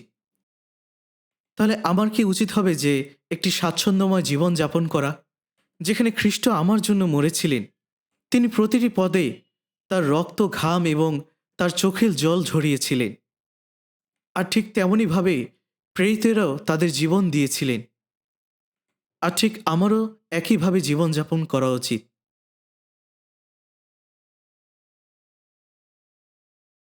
তাই খ্রিস্টান জীবনে ধীরে ধীরে ধাপে ধাপে আমাদেরকে সেই পথে চলা উচিত, যে পথে প্রভু হেঁটেছিলেন। যদিও সে চলার পথটি অনেক কঠিন হতে পারে, কিন্তু আপনি কি এটা করতে চান, নাকি আপনি স্বাচ্ছন্দ্যে জীবন কাটাতে চান? আপনি হয়তোবা বলছেন যে, ঠিক আছে, আমি চার্চে আসি, রবিবারে চার্চে আসি, আমি প্রার্থনা করি, আমি প্রশংসা আরাধনা করি। আপনি সেটাকে পরিচর্যা বলছেন, কিন্তু এটা আসলে সত্যিকারের পরিচর্যা নয়। বাইবেল কখনোই এটা বলছে না যে একত্রিত হওয়াটাই পরিচর্যা। এবং এমন কোনো বিষয় নয় যে চার্চ সার্ভিস শুরু হলো এবং চার্চ সার্ভিস শেষ হয়ে গেল। রোমিও 12 অধ্যায় 2 পদে লেখা আছে, আর এ যুগের অনুরূপ হইও না, কিন্তু মনের নতুনীকরণ দ্বারা স্বরূপান্তরিত হও, যেন তোমরা পরীক্ষা করিয়া জানিতে পারো ঈশ্বরের ইচ্ছা কি, যাহা উত্তম ও প্রীতিজনক ও সিদ্ধ। এবং এক পদে বলা হয়েছে, তোমরা আপন আপন দেহকে জীবিত, পবিত্র, ঈশ্বরের প্রীতিজনক বলিরূপে উৎসর্গ করো, ইহাই তোমাদের চিত্তসঙ্গত আরাধনা। অর্থাৎ এটাই হলো আপনার সত্যিকারের সার্ভিস, সত্যিকারের পরিচর্যা। কোনটি আসলে ঈশ্বরের কাছে জীবিত, পবিত্র এবং প্রীতিজনক বলি। এটা হলো আপনার সমস্ত জীবন, যেভাবে আপনি জীবন যাপন করছেন। এটা কোনো রবিবারের চার্চ সার্ভিস নয়, অথবা কোনো একটি নির্দিষ্ট সময় নয়। ঈশ্বর আমাদের মতো রক্ত মাংসের মানুষ নন, এবং তিনি আসলে দেখতে চান না যে আমরা নির্দিষ্ট সময়ের জন্য পবিত্র জীবনযাপন করছি বা অনেক ভালো গান করছি। তিনি আমাদের মতো রক্ত মাংসের মানুষ নন। তিনি এই সমস্ত কোনো কিছুই দেখেন না। আমরা যেভাবে দেখি তিনি সেভাবে দেখেন না। তিনি আমাদের হৃদয়গুলোকে দেখছেন। ঈশ্বর আত্মা, আর যাহারা তাহার ভজনা করে তাহাদেরকে আত্মায় ও সত্যে ভজনা করিতে হইবে। অর্থাৎ এই আত্মা বলতে পবিত্র আত্মার কথা বলা হয়েছে। পবিত্র আত্মা আমাদেরকে সবসময় সর্বসত্যের কাছে নিয়ে আসে। অন্য কথায় যদি আমরা বলি যে পবিত্র আত্মা যখন আমাদের জীবনে আসে, আমাদের মধ্যে থাকে, আমাদের সমস্ত জীবনে তাকে অনুসরণ করাই হলো ঈশ্বরের পরিচর্যা করা। অর্থাৎ তখন থেকে আমাদের পরিচর্যা শুরু হয়েছে। আর তাই এখানে এটাই বলা হয়েছে, যাহারা তাহার ভজনা করে তাহাদেরকে আত্মায় ও সত্যে ভজনা করিতে হইবে। তাহলে আপনি যেটা করছেন, এটা কি সত্যিকারের ঈশ্বরের পরিচর্যা? আপনি কি ঈশ্বরের সাথে ঠাট্টা করছেন? ঈশ্বর কি এমন কোনো ধরনের দেবতা যে তিনি এই ধরনের ভণ্ডামিকে গ্রহণ করবেন? কিন্তু ঈশ্বর এই কথাই বলছেন যে তোমার সমস্ত জীবন হলো একটি জীবন্ত উৎসর্গ, যেটা ঈশ্বর গ্রহণ করবেন। যখন তুমি নিজেকে পরিবর্তিত করছো এবং ভালো কাজ করছো এবং প্রমাণ করছো যে তুমি ঈশ্বরের বাধ্য তোমার জীবনে, তখন তুমি সত্যিকার অর্থে তার বাক্য অনুসারে তার পরিচর্যা করছো। এটা আসলে কোনো ধরনের অনুষ্ঠান নয়। আর তাই যারা খ্রিস্টে আছে তারা তাদের মাংস এবং তাদের অভিলাষ ক্রুশে দিয়েছে। তাহলে আমরা কি আর সেই মাংসিক অভিলাষে জীবনযাপন করতে পারি? আমাদেরকে এটাই চিন্তা করতে হবে যে এই সমস্ত কিছুই আসলে মৃত। আমাদেরকে অবশ্যই এই সমস্ত কিছুকে মেরে ফেলতে হবে। এটাই প্রেরিত পৌল বলেছেন যে আমি প্রতিদিন মারা যাচ্ছি। আমাদেরকে প্রতিদিন নিজেদের ক্রুশ বহন করতে হবে এবং আমাদের মাংসিক কামনা বাসনাকে মেরে ফেলতে হবে। তাই যখনই কোনো মাংসিক কামনা বাসনা আমাদের মধ্য থেকে জেগে উঠবে, তখন আমাদেরকে এটাই স্মরণ করতে হবে যে তুমি তো মৃত, তুমি মরে গিয়েছ, তুমি কেন জেগে ওঠার চেষ্টা করছো? আসুন আমরা গালাতীয় ৫ অধ্যায় ২৫ এবং ২৬ পদ দেখি। আমরা যদি আত্মার বশে জীবন ধারণ করি, তবে আইসো আমরা আত্মার বশে চলি। অনর্থক দর্প না করি, পরস্পরকে জ্বালাতন না করি, পরস্পর হিংসাহিংসি না করি। এখানে বলা হয়েছে আমরা যদি আত্মার বশে জীবন ধারণ করি, অর্থাৎ পবিত্র আত্মা যদি আমাদের মধ্যে থাকে, তিনি যদি আমাদের মধ্যে বসবাস করেন, তাহলে আমরা যেন সেই পবিত্র আত্মাতেই জীবন ধারণ করার চেষ্টা করি। যদি পবিত্র আত্মা আপনার মধ্যে বসবাস করে, তাহলে আপনার উচিত আত্মার বশেই জীবনযাপন করা। যদি প্রভু আমার মধ্যে থাকে, তাহলে আমি আর আমার মধ্যে জীবিত নই, কিন্তু খ্রিস্ট আমার মধ্যে জীবিত আছেন। এর অর্থ আমার সমস্ত পুরনো চিন্তা, আমার সমস্ত কামনা বাসনা, আমার সমস্ত পরিকল্পনা সব কিছুকে ছুঁড়ে ফেলে দিতে হবে, আর আমাকে প্রভুর ইচ্ছানুযায়ী জীবনযাপন করতে হবে। আর এই কারণে আমাদের নিজেদেরকে প্রতিদিন অস্বীকার করতে হবে, আমাদের নিজেদের ক্রুশ তুলে নিতে হবে। আর সেই ক্রুশটি হলো মৃত্যু। আমরা যেন প্রতিদিন মৃত্যুবরণ করি। আর এভাবেই আমাদেরকে যীশুখ্রিস্টকে অনুসরণ করতে হবে।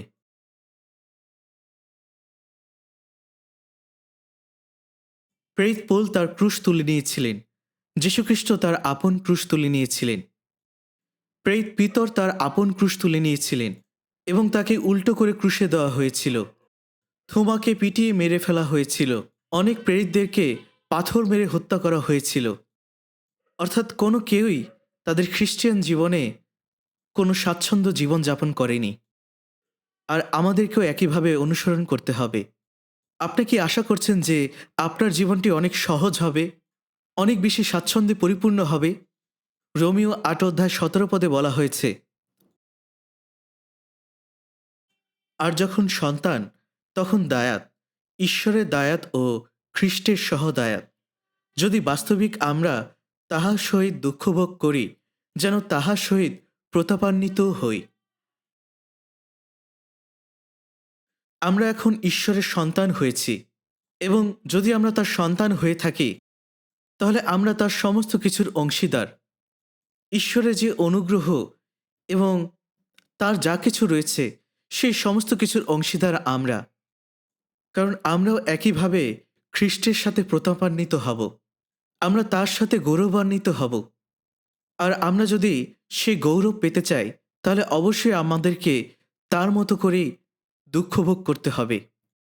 আর আমাদের প্রতি যে প্রতাপ প্রকাশিত হবে তার সঙ্গে এই বর্তমানকালের দুঃখভোগ তুলনার যোগ্য নয়।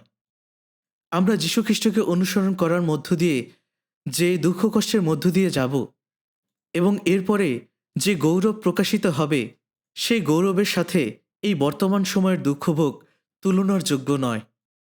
কারণ আমরা যখন স্বর্গে যাব তখন আমাদের জন্য অনেক অনেক পুরস্কার থাকবে এবং আমাদের এই দুঃখভোগের মধ্য দিয়ে সেই সমস্ত পুরস্কার সঞ্চিত আছে। আর তাই আপনাকে নিজেকে অস্বীকার করতে হবে। আপনার হৃদয়ের সমস্ত পুরনো চিন্তা, সমস্ত পুরনো ইচ্ছা আকাঙ্ক্ষাকে অস্বীকার করতে হবে। যদিও এটা কঠিন হবে, হয়তোবা এটা আপনার জন্য সহজ হবে না, কিন্তু এটাই আপনাকে করতে হবে। আসুন আমরা ফিলিপিও ১ অধ্যায়ে দেখি। ফিলিপিও ১ অধ্যায় ২৯ পদ।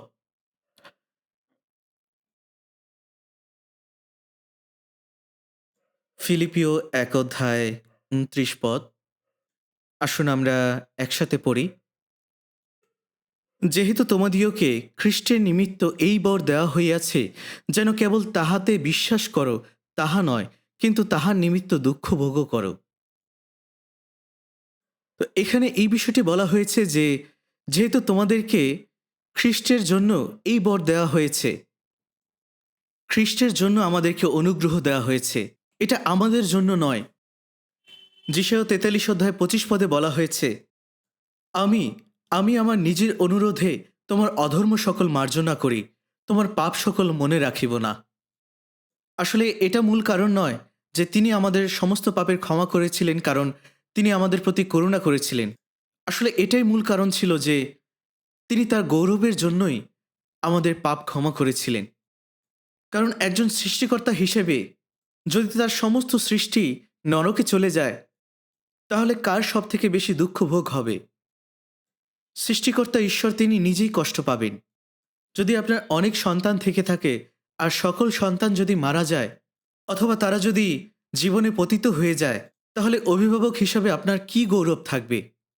ঈশ্বর যিনি আমাদেরকে তার আপন প্রতিমূর্তিতে সৃষ্টি করেছিলেন, আমরা প্রত্যেকেই পাপ করেছিলাম, কিন্তু যীশুখ্রিস্ট এই পৃথিবীতে এসেছিলেন আমাদের জন্য মৃত্যুবরণ করতে, যেন আমাদের পরিত্রাণের মধ্য দিয়ে ঈশ্বর গৌরবান্বিত হন।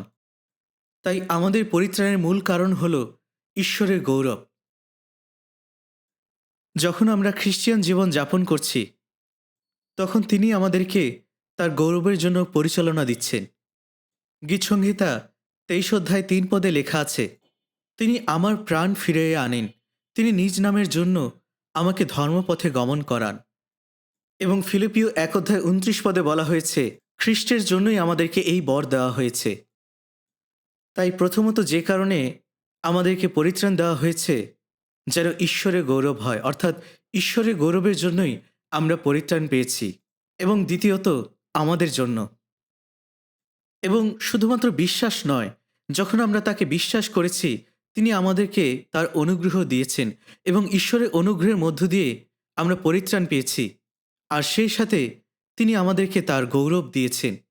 তাই শুধুমাত্র আমরা তাকে বিশ্বাস করিনি, কিন্তু অবশ্যই আমরা তার জন্য দুঃখভোগও করব। আমাদেরকে তার জন্য দুঃখভোগও করতে হবে। আর এটাই হলো আমাদের জীবনে ঈশ্বরের ইচ্ছা। যদি আমরা খ্রিস্টের গৌরব পেতে চাই তাহলে অবশ্যই আমাদেরকে তার জন্য দুঃখভোগ করতে হবে। আর তাই খ্রিস্টের জন্য আমাদেরকে এই বর দেওয়া হয়েছে। খ্রিস্টের গৌরবের জন্য, ঈশ্বরের গৌরবের জন্য আমাদেরকে পরিত্রাণ করা হয়েছে। এবং দ্বিতীয় বিষয়টি হলো আমরা যেন তার জন্য দুঃখ ভোগ করি। যখন একটি সন্তান জন্মগ্রহণ করে তখন পিতামাতার জন্য এটা কতটা আনন্দের বিষয়। আর যখন সন্তানটি বৃদ্ধি পায়, আরও বেশি শক্তিশালী হয় এবং স্বাবলম্বী হয়ে ওঠে, তখন সেটাও পিতামাতার জন্য অনেক আনন্দের বিষয়। পরে সেই সন্তানটি যখন সততা এবং নিষ্ঠা এবং পরিশ্রমের মধ্য দিয়ে সে জীবনে যখন সফল হয়, তখন সেই বিষয়টিও পিতামাতার জন্য অনেক বেশি গৌরবের কারণ হয়। যখন আমরা নতুন জন্ম প্রাপ্ত হই, তখন এটা ঈশ্বরের জন্য অনেক বেশি গৌরবের এবং আনন্দের বিষয়। আর এরপরে আমরা বিশ্বাসে বৃদ্ধি পাই এবং ধীরে ধীরে তার বাধ্য হয়ে জীবনযাপন করি। এখানেও ঈশ্বর গৌরবান্বিত হন। কিন্তু বৃদ্ধি পাওয়ার জন্য এবং বিশ্বাসে পরিপক্ক হওয়ার জন্য আমাদেরকে দুঃখ ভোগ করতে হবে। আর সেটা হলো নিজেকে অস্বীকার করা এবং আপন ক্রুশ তুলে নেওয়া। এবং এই দুঃখভোগ বলতে এটা নয় যে আপনাকে সুসমাচার প্রচার করার জন্য মারা হবে অথবা আপনার বিশ্বাসের জন্য জেলে যেতে হবে, এমন কিছুই আপনাকে করতে হবে না। কিন্তু আপনার যা কিছু আছে, আপনার বলতে যা আছে, সেটাকে অস্বীকার করতে হবে। যখন জগৎ আপনাকে ঘৃণা করছে, তখন আপনাকে ধৈর্য ধরতে হবে।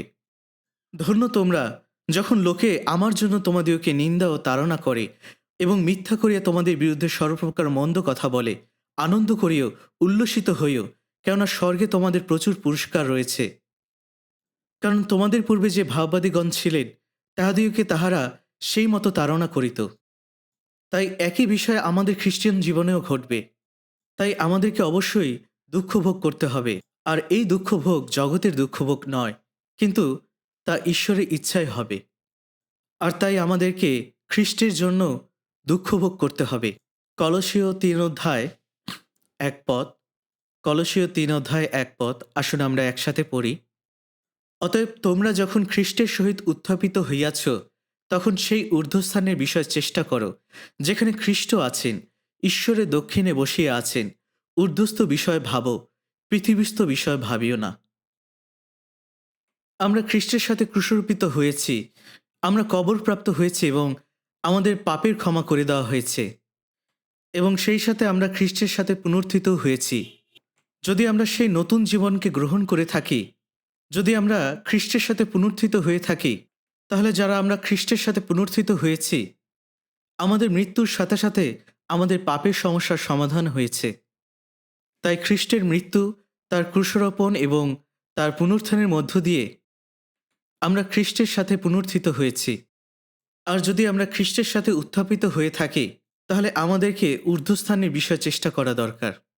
ঈশ্বর আমাদেরকে এই কারণে পরিত্রাণ দেননি যে আমরা জগতের বিষয়গুলো নিয়ে চেষ্টা করব। যীশুখ্রিস্ট আমাদেরকে এই কারণে পরিত্রাণ দেননি যে আমরা শুধুমাত্র জগতের সমস্ত কিছু নিয়ে উপভোগ করব।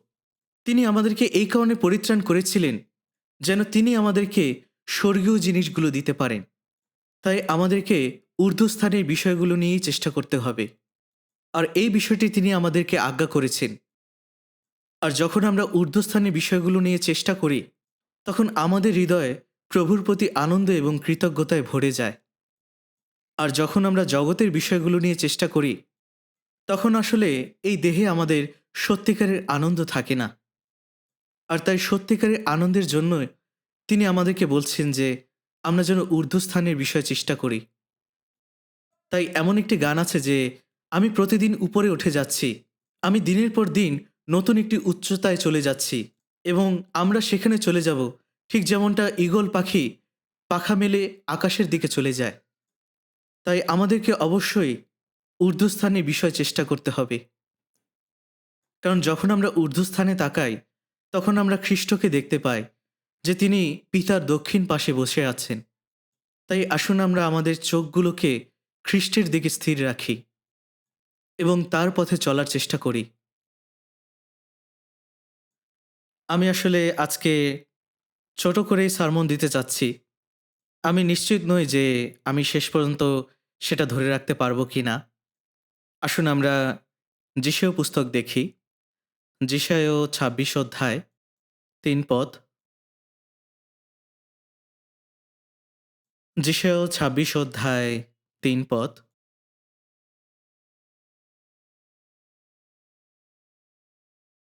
যিশয় ২৬ অধ্যায় ৩ পদ।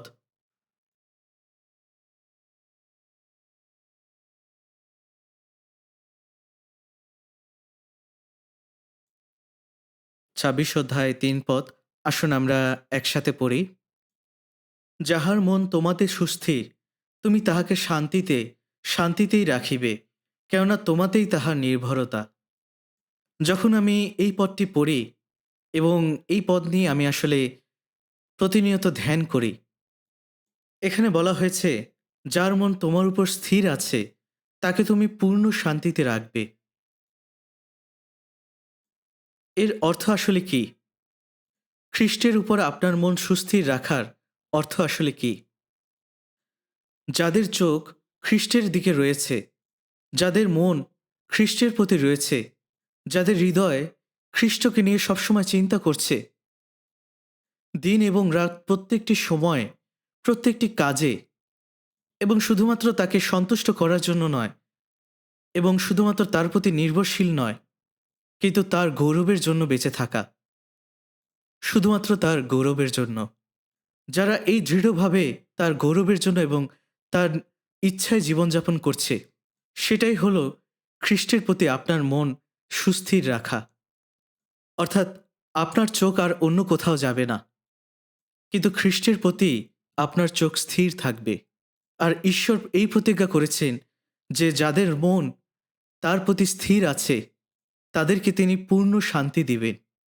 অর্থাৎ এই শান্তিটি এতটাই পরিপূর্ণ, যেটা আর কখনো ভেঙে যাবে না। আপনার কি কোনো অভিযোগ আছে? আপনার কি কোনো দুশ্চিন্তা আছে আপনার হৃদয়ের মধ্যে? যদি আপনি দীনহীন হয়ে থাকেন, আপনার জীবনে যদি অনেক কষ্ট দুঃখ থেকে থাকে, যদি প্রভু আপনার সাথে থাকেন, তাহলে সেটাই আপনার জন্য যথেষ্ট। গৃহে পরিপূর্ণ খাবারের মধ্যে ঝগড়া মারামারির থেকে নীরব জায়গায় অনাহারে থাকা ভালো।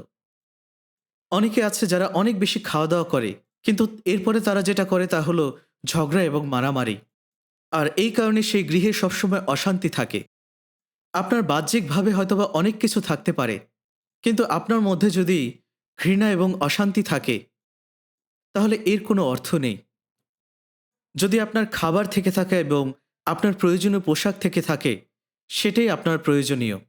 এবং আমাদের এতটুকু হলেই আমরা সন্তুষ্ট থাকতে চাই, কারণ প্রভু আমাদের সঙ্গে রয়েছেন। আর আমাদেরকে অবশ্যই প্রভুকেই অনুসরণ করতে হবে। তার প্রতি আমাদের দৃষ্টি স্থির রাখতে হবে। তার প্রতি আমাদের মনকে সুস্থির করতে হবে। এবং এরপর প্রভু আমাদেরকে দেবেন। তিনি আমাদেরকে পূর্ণ শান্তিতে রাখবেন। কারণ তার প্রতি আমাদের বিশ্বাস রেখেছি। তাই প্রভু আমাদের সাথে আছেন। যখন আমরা দারিদ্রতা অথবা কঠিন কষ্ট দুঃখের মধ্য দিয়ে যাই, অথবা যে কোনো কঠিন পরিস্থিতির মধ্য দিয়ে যাই না কেন, এটা আসলে আমাদের জন্য কোনো বিষয় না। কারণ যতক্ষণ পর্যন্ত প্রভু আমাদের সাথে আছেন, আমরা পূর্ণ শান্তিতে থাকব। আর এই প্রতিজ্ঞায় তিনি আমাদের প্রতি করেছেন এবং তিনি এটা রক্ষা করবেন। যদিও এটা আসলে অনেক কঠিন একটি কাজ, যে খ্রিস্ট যে পথ দিয়ে হেঁটেছিলেন সেই পথ দিয়ে হাঁটা, এটা আসলে অনেক কঠিন একটি কাজ। কিন্তু এছাড়া আমাদের আর কোনো উপায় নেই। আমরা কখনোই আর স্বাচ্ছন্দ্যে জীবনযাপন করতে পারি না। তাই আমাদেরকে আরও বেশি প্রার্থনা করতে হবে। আমাদের আরও বেশি বাধ্য হতে হবে এবং প্রভুর জন্য আমাদেরকে আরও বেশি ত্যাগ স্বীকার করতে হবে, যেন আমরা তাদের মতো হতে পারি যাদের মন, যাদের হৃদয় প্রভুতে স্থির আছে। তাই আসুন আমাদের চোখগুলোকে খ্রিস্টের উপরে স্থির রাখি। আমরা যেন ঊর্ধ্বস্থানের বিষয় চিন্তা করি এবং তার প্রতি আমাদের মনোযোগ রাখি, যেন আমাদের জীবনের উদ্দেশ্য তিনিই হন। আমরা বেঁচে থাকি অথবা মারা যাই, আমরা যেন প্রভুরই হই। তাই আসুন আমরা সমস্ত কিছু প্রভুর উদ্দেশ্যেই করি, আর যেন আমাদের হৃদয়টাকে তার প্রতি সুস্থির রাখি। এটাই হলো প্রভুর ইচ্ছা। আমরা যেন অন্য খ্রিস্টানদের মতো ভণ্ড বা নমিনাল খ্রিস্টান না হই, কিন্তু যেন অবশ্যই সত্যি সত্যি তার পরিত্রাণের জন্য আমরা আমাদের জীবন দিয়ে তার প্রতি কৃতজ্ঞতা প্রকাশ করি। যদি আপনি আপনার জীবন আপনার স্বাচ্ছন্দ্যে এবং আপনার নিজের ইচ্ছায় চলার চেষ্টা করেন, এটা আসলে ঈশ্বরকে সন্তুষ্ট করছে না। আমাদের হৃদয়, আমাদের জীবনযাপন, আমাদের কথা, আমাদের কাজ সবকিছু যেন এক হয়। আর এই কারণে আমাদেরকে আরও একাগ্রভাবে প্রার্থনা করা উচিত।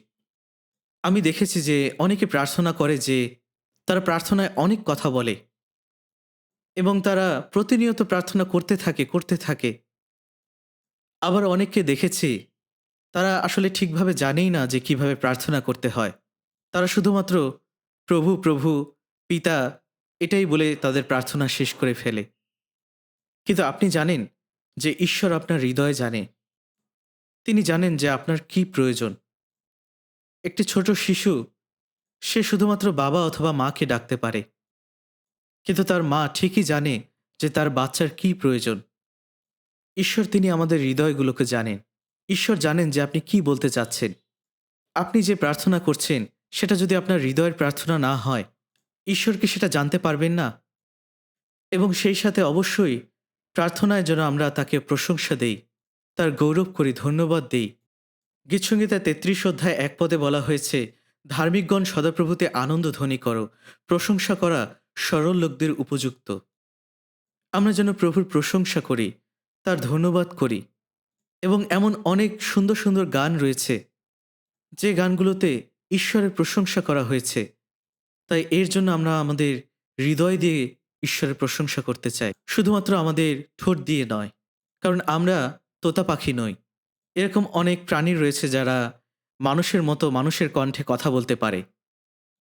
তাদেরকে যদি শেখানো হয়, তারাও এই কথা বলতে পারবে যে, ও তুমি অনেক ভালো কাজ করেছো।